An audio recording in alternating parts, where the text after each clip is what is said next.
All right, let's talk about one more example. So this is more of a conceptual example, so there's not a whole lot of calculating we have to do, but it kind of ties in uh, some of our understanding from last lesson about transformation of functions as well. So it kind of combines composition and a little bit of transformations. So this one, we have an electronically controlled thermostat in a home that lowers temperature automatically during the night.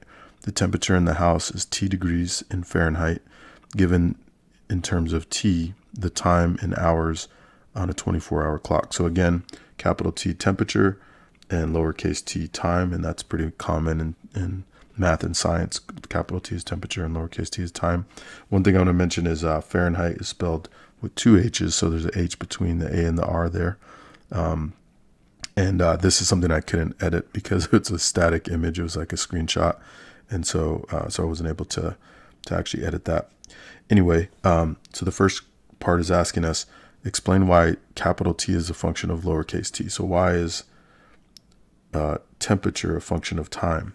And that's, kind of, I think, a broader, kind of more intuitive answer. Like it's not necessarily said in the problem necessarily, but I guess you can say that time is kind of the ultimate independent variable. Is one way to answer it, is like time doesn't depend on anything, right? Time is going to change. It's going to continue no matter what other factors are affecting it, right? Or other factors are in relation with it. So usually time is the independent variable and anything else is the dependent variable, is one way to think of it. The other way to think of it is like that this thermostat is changing the temperature by the time, right? So it's programmed to change temperature when the time changes, right? And so again, temperature is dependent on time. And so anyway, so that's the explanation of part A. You might be able to explain it better than I just did, but those are just a couple different ways you can explain it, and you can definitely kind of use your own words in that and don't have to use my exact words. All right, so the next part is approximate T of 4 and T of 15, and that's capital T, right? And so remember that lowercase t time is our input. So when we input 4, we're saying what is the temperature, capital T, at time equals 4, right? So what is the temperature at 4? In this case, hours is the time, or the time units, right? And so I could look here on the graph and approximate where 4 is on the graph, and then I look up and I see that the output at that point is 60, right? So temperature at 4 would be 60 degrees Fahrenheit. All right. And likewise with temperature at 15, I could find 15 on my x-axis, or my time axis, my independent axis, and I could look across and I could find the temperature is going to be, looks like about 72 degrees Fahrenheit. Okay. So that's that. So next part C is asking, it says the thermostat is reprogrammed to produce a temperature H, for which H of T is equal to capital T times T minus 1. Okay, so let me rewrite that for you, just because that got cut off the way the phrasing was. And again, I can't edit that. So H of T equals capital T times T minus 1. So it says, how does this change the temperature, right? And basically, we know that this, when we change the inside of a function, right, that means it's a horizontal change.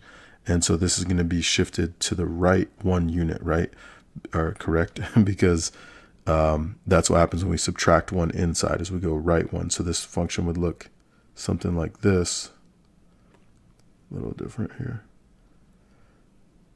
I'm having difficulties with my pen, so I'm using my finger, so it's not as precise. But anyway, yeah, shifted to the right 1, where we can see that every temperature is going to go right 1. So basically, instead of this kind of temperature increase and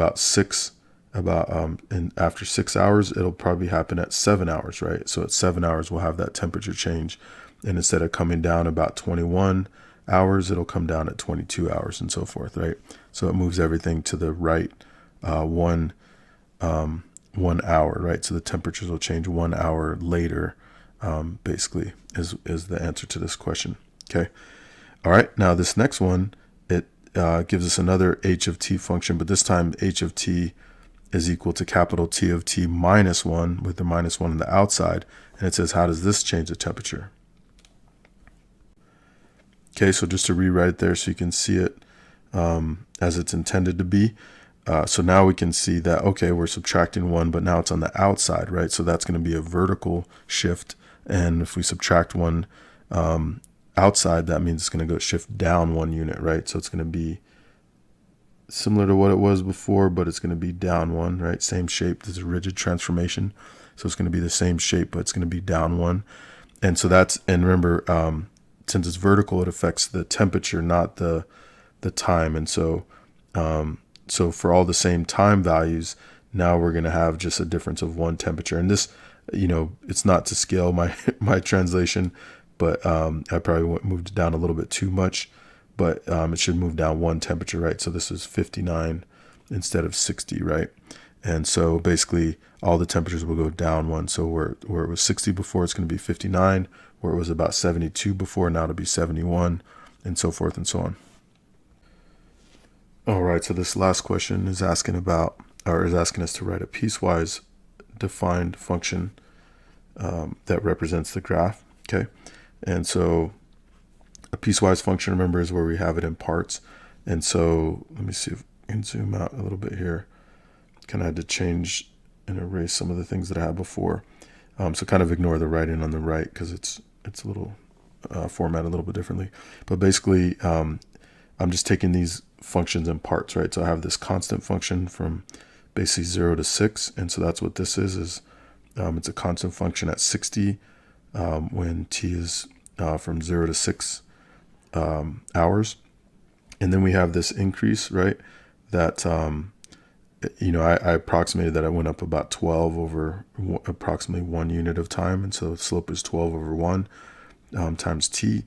And so that would be the function that's here. And then it's constant at 72. And so that's the function that's here. And that goes from 7 hours to 20 hours approximately, right? And then it's negative 12t at that point.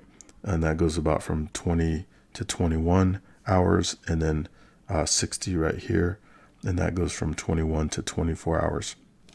Now, one thing that I'm realizing that I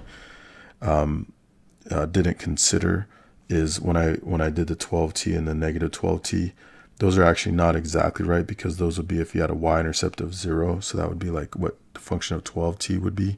So it looks like I would move it over. I'd have to calculate that actually, so I'll have to think about that. But so it'd be 12t plus, actually minus something, because we're shifting it over to the right, right? So it'd be 12t minus a certain number. So you could think of it shifting down or to the right, either way works. And then this would be negative 12t would be this one, but I'd have to change the y-intercept as well to make that work. So these two functions are a little bit off there. But anyway, but that's the kind of the idea of what a piecewise function would look like. And that's something that probably won't test on a whole lot with a piecewise function, especially not something that you have to create if some of those things aren't given a little more clearly. But definitely gives you kind of an idea of the way you would use a piecewise function in this situation.